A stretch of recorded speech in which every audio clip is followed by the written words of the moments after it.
Richside Canine Part 2. Got the vehicles washed up, got them loaded up with crates as they would for clients' dog transport, dog movement. We're going to jump right into it. We're going to go over how many crates, what size are the crates, how many dogs, how many passengers, what's the fuel economy, what's the reliability of the vehicle, what's the ease of operation, what's the comfort of operation, all the stuff that you don't really take into account. Now, check this out, man. I don't want to hear anybody complain about the cost. It's not fair, whatever. This is my advice to you. If you're training dogs part-time, meaning you have a full-time job, you're doing it on the side, you're about to jump into the business, don't do it. However, if you don't listen to me, you decide to jump into the dog business, make sure one thing, man, keep your day job as long as you can and do not go full-time dog training until you're truly ready to do it. It's a big deal, man, very hard. Buy all your equipment first. Don't jump into it, try to do it. Now, a lot of people complain about the big companies, which we're not, about they have better camera equipment. They have this. I'm shooting this on a cell phone. I'm going to edit on cell phone. I'm going to post it on cell phone. So no excuses. No company, no competition can ever control the content in which you deliver. Your content is solely controlled by you. So don't complain about it. Post, post, post. First vehicle up we're going to go over is a Ram. This is a 2019 1500 Hemi with the e-torque, 4-door. Let's go over to the setup on it. Hopefully it sounds not too bad. Now in the back, I have a deck system in the truck, okay? Deck is an awesome thing to have. These things come all the way out to here. You can put all kinds of stuff in them, ice, equipment. You can lock it very secure, especially once you lock the lock on those things and then lock the tailgate, it's almost unbreakable. Unless somebody has a saw, but at that point, I mean, they get in anything you want. Awesome system for dog storage. On top, because of the deck and because of the cap, I can only fit intermediate crates up here, which is basically a medium, okay, when it comes to rough tough. We're a big rough tough company, million options out there, but we like rough tough for a lot of different reasons. Now, what's the benefit of having this set up? If it's very cold, if it's very mild outside, you can run this safely. If it's hot, if it's any kind of weather, dogs are going to overheat, you can't put them there. Therefore, the cap is basically rendered useless. However, you can put a lot of equipment, okay? So you can put a lot of bite suits, bags, everything. Do not transport dogs in the cap of a truck like this unless you have legit air conditioning in the back there. Very, very dangerous. Now, coming around to the vehicle here, you can see those are intermediates. However, inside, again, and this is pretty typical of most full size. I gotta be real damn careful because if I scratch the wife's 570, it's gonna be a serious problem. So anyway, this is a large rough tough. So I can fit 2 intermediates in the back, 1 large inside, and it fits perfectly right there. Load flat floor in the Rams, just like in the Fords. And I think the Chevy's the same way, but that's a large. Now I'm on the driver's side. This is what I want to show you. You can fit a large rough tough and still have your single seat. So 3 passengers very easily inside of the Rams or a full-size truck. Again, they have their place. However, putting dogs in the back is very dangerous. I did it for years. It was a pain in the ass. I had the time, the weather, the conditions, everything took into a place. And if there was too much on one way or the other, I could really only transport 1 dog at a time instead of a truck. So it's not ideal. The benefit of a truck. Well, guys, the benefit of a truck like this, it's a comfortable place to be. It's an easy place to ride. You can ride all day. You've got a tremendous amount of room. You have a very capable four-wheel drive system. You feel like a commanding presence. And again, it's just comfortable, man. It's a nice place to drive. All right, a very popular vehicle, the full-size SUV. This is a Lexus LX 570, so it's the exact same dimensions as a Land Cruiser or any other comparable full-size SUV, about the same as a Tahoe. Okay, bigger than a 4Runner, bigger than those, nowhere near as big as a Suburban or something like that, okay? Now, the benefits of this vehicle, reliability. The Land Cruiser is the most reliable vehicle in the world for like the last 40 years or something like that. But this is a Land Cruiser with a Lexus badge. So full-time, four-wheel drive, very reliable. When it comes to Toyota, Lexus, I mean, they can't be beat. They just can't. I don't care if you're a Ford, Chevy. I'm a Ram, Mopar guy, but you can't beat Toyota. You just can't. So anyway, the benefits of a full-size SUV. We're at the back of it right now. These are 2 large rough tough. So again, back of the cap with the deck system, even with the big cap, those are intermediates. Here's 2 larges, okay? And they fit like a glove in the back of this thing. So the half tailgate, if you know how these things work, the half tailgate goes, top shuts, no problem. Goes right down, it shuts up. The benefit of having dogs in larges in the back of a full-size SUV, safety, safety, safety. What does that mean? You can lock the dogs in, you got full AC, you got full heat, keeps the dog safe. This vehicle has aftermarket window tint. The windows are blacked out, but it's very good, right? What I like about the Land Cruiser and the 570 products is that split tailgate, man. I actually love it for dogs. It's pretty cool. Dogs can jump right up on that split tailgate, go into the kennel. Now, one of the drawbacks, is the rear seat. The back seat on these things is pretty big. So again, I'm 6'4". I can sit back here, decent amount of room. I could be comfortable for a couple hours. If it was just me, I could be comfortable all day, right? The problem is in the construction of this vehicle. So, and again, this is identical to a Land Cruiser. So if, now the nice thing about the Lexus, we can slide these seats forward and back. So if you had a little bit bigger crate, you may be able to fit it there. Actually, let's test something. Okay, so check this out. In reality, I'm not transporting dogs in this vehicle. My wife would go nuclear. Her head would explode if I had dogs in her vehicle. However, I slid the seats forward and I leaned it up from the reclined position, and that's the amount of extra space we got. So these are 2 larges. This one went all the way back. I may be able to fit an XL in here. So the other option is you can flip these seats forward. It's kind of old school the way that it does, just because of the platform. People love or they hate the Land Cruiser platform. It is what it is. It is pretty iconic if you know vehicles, but the seats flip up, and then that does give us enough room where we can slide these back and actually get 2 XLs. However, you can easily, as you can see, rock 2 larges, and that's 2 larges with the seat slid all the way back and reclined, so you could have 5 passengers with 2 large crates. Now, you're better off if all you have is 2 dogs with an SUV like this. Just leave the seats in place, and then you have all the storage. Okay, as far as driving in a full-size SUV, this one here, it's a nice place to be right now.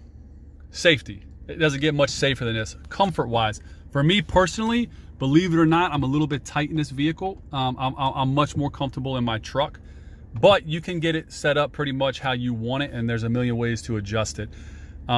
Safety features, lane keep warning, pedestrian avoidance, automatic braking. Obviously, man, it's a Lexus. It has all of that and more. Off-road features. This has everything you could ever think of. People are automatically going to say, that's a Lexus, man. My Chevy 1500 or my Ram 1500 to go more. No, it won't. This will embarrass you off-road. Believe it or not. This is a Land Cruiser with a Chevy badge on it. So adjustable suspension, I'm not a big fan of it, but this has hydraulic adjusting suspension, not air suspension. Huge difference when it comes to reliability. Tight turning, hill descent with a cruise control feature. You have your off-road modes, cruise control, crawl features, locking differentials. You have it all. Now, with that, because of the comfort with it, obviously air-conditioned seats, heated steering wheel, but truth be told, the Ram has all that as well, okay? The benefits of this vehicle, in my opinion, are always going to come down to reliability. Reliability. It's unbeatable. You just can't touch it. Driving practice, as far as comfort-wise, it's all there. If you're a big person, you're probably going to have a little more room, at least knee room, in the full-size SUV or full-size truck. However, I could roll in this all day, coast to coast. If I had to pick a vehicle right now to go to California and back with no prep, no maintenance update, no nothing, just jump in the vehicle, go to California and come back, it's in the 570 all day. No question about it. Reliability can't be touched. Now, the biggest drawback to a vehicle like this, again, ground clearance is not a problem. These things have way more ground. I mean, these things are off-road machines. If you go anywhere overseas, you'll see Land Cruisers going up mountain ranges with 300,000 miles. They don't break, they just keep going. This is a Land Cruiser.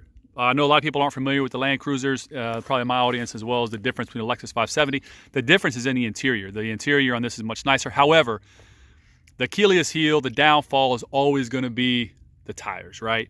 So believe it or not, we're about to throw some TRD wheels and some BFGs on here, but the tires are your only issue. As far as the full-wheel drive system, it's full-time full-wheel drive with lockers. So I mean, it'll take you where you want. So full-size SUV, make sure you get something reliable.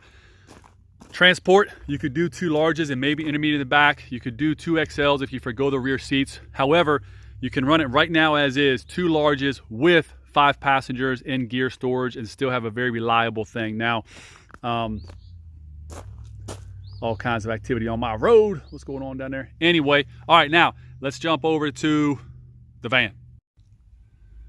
We're going to start in the rear. It's hard to realize how much room is in a full-size high-top van until you actually have one, okay? Those are XL crates. I repeat, those are rough, tough XL crates. You can put a Bull Mastiff, a Great Dane, whatever in them. They're plenty big. Now, the benefit for this van, full-time tow package. All these rigs will tow everything. The truck will probably tow the best. Don't sleep on a Land Cruiser or 570. They actually tow a tremendous amount. That's the Toyota 5.7 liter in there, bulletproof motor, bulletproof transmission. But the vans actually tow pretty well. Now, when you stack them up with 4XL crates, it still gives you a tremendous amount of storage on the left and right side that you can get into easily. Now, what one of my partners, Scott, did with his Sprinter, he actually has the deck system, just like out of that full-size truck, in the back of his Mercedes on the bottom, so the drawers slide out, and you have plenty of room. You can see all the room you have there on top. So let's go on the inside, keep this going. Now, let's just say you only had 4 dogs to move, right? And whether they were big or small makes no difference, but you had from a Mastiff to a Chihuahua, just 4, okay? You can set the van up like this, have it completely empty, and still have 4 XL kennels in them, right? Now, what I do in here right now, what I am doing with these ones is I'm using one kennel as storage. So when I open this kennel up here, it's got trash bags, e-collars, treats, leashes, all kinds of stuff, keeps it out of the way. I have these 3 kennels that are open. And like always with my kennels, man, I run those bath mats inside of them. It keeps dogs from slipping and sliding around. It helps dogs to maintain stability. But this is the benefit of a full-size van. Look at this. I'm still standing up all the way, 6'4". My head's right there, but this has an insulated headliner in it, so it takes up some of the headroom. But again, here, look at this, man. All kinds of room, easeability. If you have a dog that's a questionable mark, you bring them in a van, you shut the door, now you're locked inside. You can never have an accident with a crate, with a van, with a dog that's locked inside a van with you. Take your time, get them going. Now, as far as road trips and stuff go,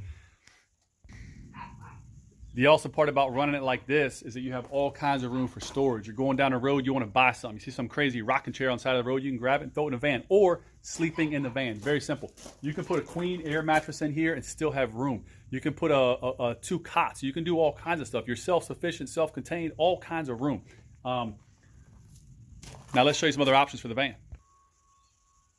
And just like that, we went from a small dog trainer with 4 XL crates in the back to pretty damn busy dog trainer with 4 XL crates, 3 large crates on the bottom, and 3 intermediate crates on top, right?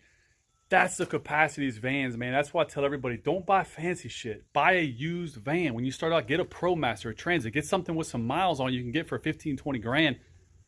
Now you have options. Now, let me show you something else that people just don't realize with these vans. Check it out. If you saw in the back, next to those kennels, you saw a lot of folded up stuff.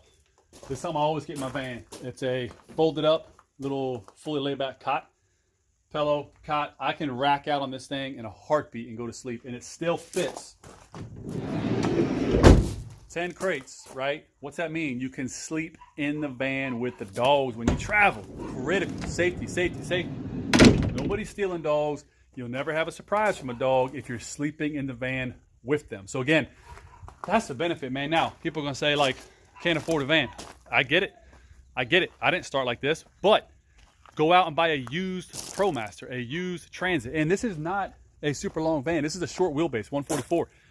If I can fit all that in a 144, 10 crates, a full-size cot that'll hold somebody who's 6'4", all my gear, I mean, it's pretty crazy. So that's my recommendation, man. Before you buy some jacked up truck looking cool, trying to look sharp, buy a van. You can run your business out of the van for a tremendous amount of time. Now let me show you how I normally keep this van for my day-to-day use. And this is how I have the van literally about 90% of the time. So I keep 4 crates in the back, 1 dedicated crate of storage. In the emergency, I can empty that out in 5 seconds, put the stuff in the corner, and I have an empty crate. What kind of emergency could happen when you train dogs? A blowout, dog gets sick, dog has diarrhea. You got to get them out of the kennel, clean the kennel, and put them back in. It helps to have an empty kennel at all times to do that safely, depending on the environment you're in. I keep 2 larges right there. Keep a pad on top for me to sit on when I need to. I always keep a thick blanket on the floor, as you can see right there. Save you all kinds of cleanup duty on a muddy day. So that's the back. My fan stays hooked right there. As soon as I start the ignition, the fan will always turn on. That box fan will push a tremendous amount of air through. It's like a wind tunnel. It helps. Anytime you have moving air for dogs, it helps. Now, as far as travel goes, you can have a passenger. The way I have mine set up, I have all cleaning supplies in the door, extra collars down there. Let me flip the camera around, I'll show you how this works out.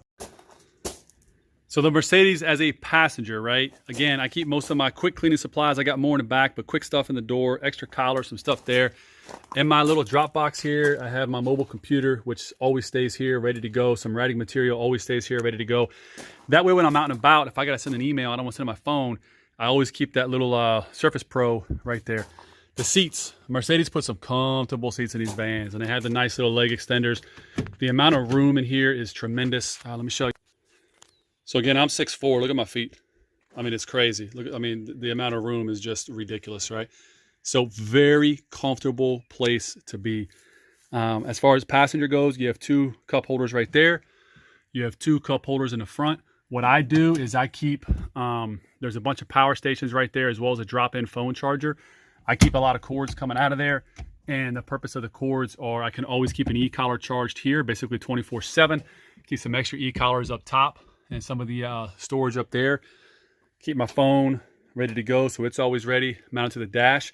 And again, there's a built-in inverter from Mercedes down here. I believe it's a 400 watt or 500 watt inverter. So at the moment I initiate the ignition, the fan will always turn on. Let me show you the driver's seat issues. All right, guys, start her up. Diesel's firing up. Now again, it's a little turbo 3-liter diesel. See all that dust on this thing? I actually just cleaned the inside, wiped everything down, but it made all the little dust stick to everything. So the Mercedes Sprinter from the driver's area, right? This is a nice place to be for a van. I've owned a couple different vans. Hands down the nicest one. There's no question about that. Comfort-wise, driver's positioning, driver's seating, driver's visibility, hands down the best one. Your hands rest here. This little mouse trackpad can do just about everything you need up there. You can do all kinds of stuff. You can get to all your different pages, nav screens. You can do it all right here from your right thumb, so you never have to take your hand off the wheel. Same thing for your screen over here. You just use that trackpad. So we can go back here and cycle through, you know, whatever we need to go do. There's a lot of different options. But you can do it all from right here without ever having to actually leave your hands off the steering wheel. From answering phones to setting cruise, you do it all from there. Now, what I like about this is that when I get myself situated in position, slide a seat up here, drop the steering wheel down. It's also got paddle shifters on the 7-speed, very convenient when you're going downhill. But your view out of the front window once you're adjusted is just amazing. And it's from the mount where I normally have the phone, and you unplug this fan so you don't hear that noise. Anyway, so the overall, man, check it out. If I can make any advice to up-and-coming dog trainers, first and foremost, don't quit your day jobs. Don't do this full-time. Maintain full-time employment and do this part-time. Instead of trying to do 10 dogs a month, maintain your full-time job with benefits and do 2 dogs a month, 1 dog a month. Doesn't matter. Keep your full-time jobs, right? There's too much fake. It's hard to make it in this business, man. It is difficult. You have to work your ass off for every single client, every single lead. People think, make a Facebook, make a website, start doing stuff, and boom, clients start rolling. It don't work like that. It takes years to get established, years on years on years. Once you're established, word of mouth is your best friend. Word of mouth will bring in most of your leads. But it's a pay-to-play game. If you're going to compete with established dog businesses, you have to have a budget for advertising. Otherwise, you'll get lost on Google, lost on Yelp, lost on Bing, lost on all these different search engines because you're at the bottom, right? Everybody else is paying above you. So it's a pay-to-play game. If you're not paying very real money on a daily basis, it's very difficult to get found on a dog search. So therefore, you got to rely on social. I'm going to give some free advice to all the upcoming dog trainers right now. Hear me when I say this. Nobody can control what you're putting on social media, right? They can control Google. They can buy your, I mean, I've been, victim's a wrong word. I'm not saying victim here, but I have literally had big name national franchise dog companies buy the word Ridgeside Canine on Google. Let me repeat that. I've right now, big national franchise dog training company with multiple locations in Northern Virginia has bought and pays for the word Ridgeside Canine LLC on Google. So when people search it, they pop up because they are that terrified of what's happening behind the scenes, right? They can control that. They can have it. We have a Google budget. It's very tiny compared to what theirs are. However, because of the way we're structured and built, we don't need it to be much more. But what they can't control, and what nobody can control about you, chickens outside are loud. What they can't control about me, what they can't control about you, you can be a one-off dog trainer, man, all by yourself in a backyard somewhere, and nobody can control what you put on social media. Your content is your content. Post it. Show the world. Facebook is the great equalizer. It's also the great exposer, so make sure you're very careful. But remember, you can get out there and do videos, create a following, create people, show photos, show your skill set, just show yourself training. And before you know it, people may start coming to you, and nobody can control that. It's a wide open market. Yes, there's a lot of money on Facebook to be pushed into the system to actually get followers, deliver your content, push ads, run campaigns, boost posts. There's all kinds of stuff you got to do behind the scenes. But as a small dog trainer, you don't have to worry about any of that. just make awesome content with awesome dog training, right? So if you have awesome content with awesome dog training, you'll be successful. Not at a huge level, but you will absolutely pay your bills. And then you'll grow. Grow slow. Grow controlled. I've made a lot of mistakes growing too fast. Brought people on I should never brought on.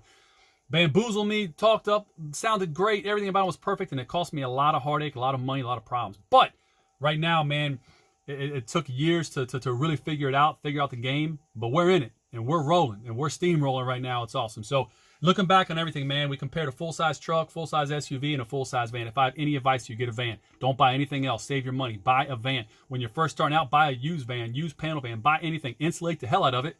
Make it compatible for dogs, and run your business out of that. Don't do anything else, man. It's really not worth it. That's it. Rich Side K9.